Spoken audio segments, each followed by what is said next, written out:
But we remain attached. How many times have we heard the Bhagavatam? How many times have we heard the Prabhupada's purports? Once, twice, thrice, 4, 5, 6, 7, 8, 9, 10.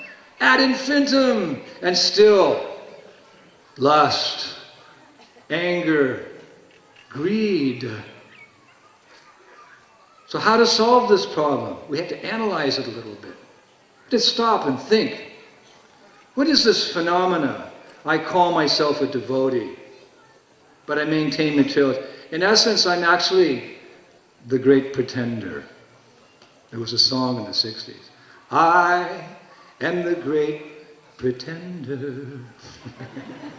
So sometimes I think like that of myself. I have this position in this movement, and I have this disciples, but the material desires are there still in the chamber. What to do? Well, become sober, tackle the problem.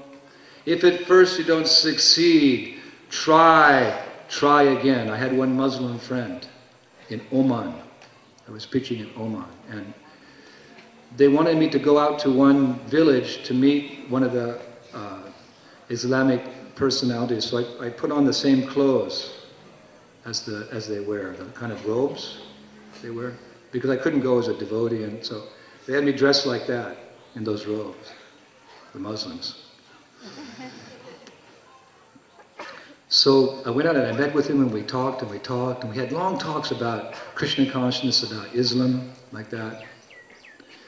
And he said, Maharaj, in your spiritual tradition, do sometimes the practitioners fall from the path? I said, yeah. He said, also in our tradition. He said, we have one nice proverb. He said, if you fall down 8 times, oh, I thought 8 times? He was just talking about one time. If you fall down 8 times, Muhammad says, pick yourself up 9 times.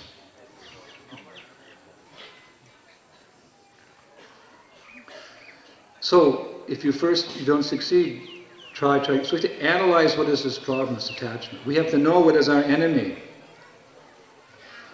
Just like there's one book called The Art of War by Sun Tzu.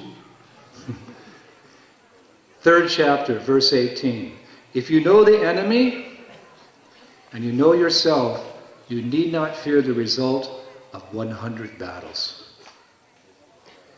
If you know yourself, but not the enemy, for every victory gained, you will also suffer defeat.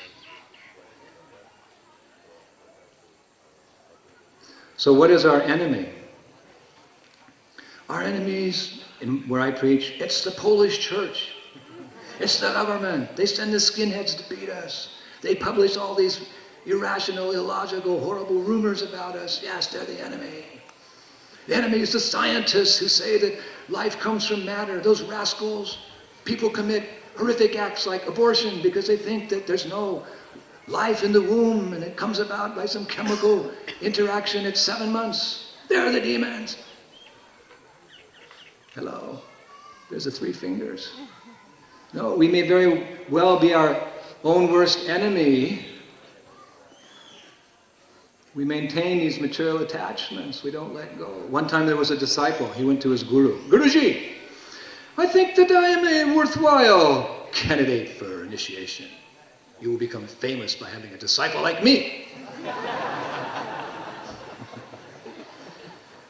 I am ready for initiation. Only problem is that Maya keeps holding on to me. She won't let go. That's the only problem, Gurudev. Maya just won't let go. The Guru said, you rascal. You come with me. Guru went to one big banyan tree, and he tried to embrace the banyan tree. He's holding on the banyan. He started screaming, the Guru, let me go! Let me go, banyan tree! Let me go! Let me go! His disciple's there scratching his head. Gurudev, the banyan tree is not holding on to you. You're holding on to the banyan tree. So the Guru let go. He's turned around. Whew, yes! In the same way, Maya is not holding on to you, my dear disciple. You are holding on to Maya. You're not ready for initiation yet. Then he took him to the river. And he took his sika and he plunged his head under the water. He held it there for 4 minutes and 38 seconds. Because a human being can only survive without oxygen for 4 minutes and 42 seconds. He pulled his head up. The Guru said, how bad were you desiring air? Oh, Gurudev, like life itself. The Guru stepped back. He said, when you want initiation that bad, you're ready to follow all the rules and regulations, then you come to me and I'll give you initiation. If you want it as bad as you wanted that air, that's a sign of your sincerity. You're ready to relinquish all those nasty desires and start to learn the process of devotional service.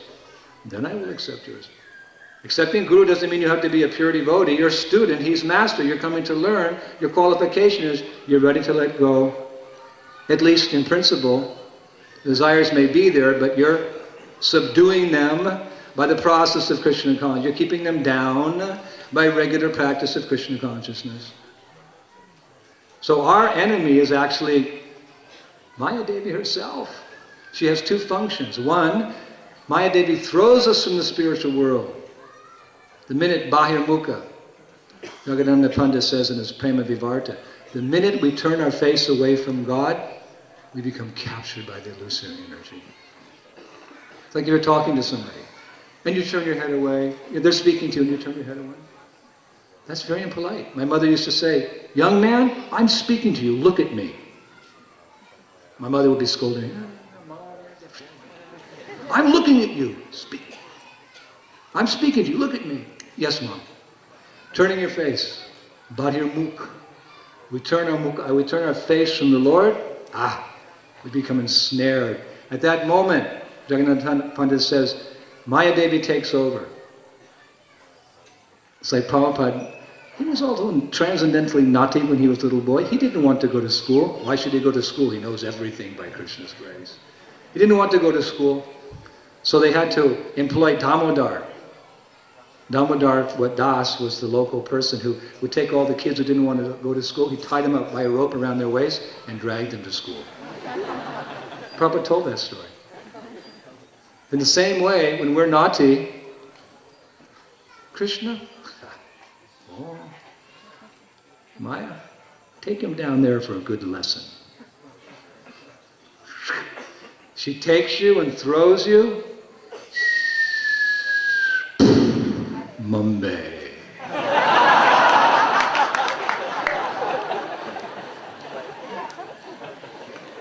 Then she covers you with illusion.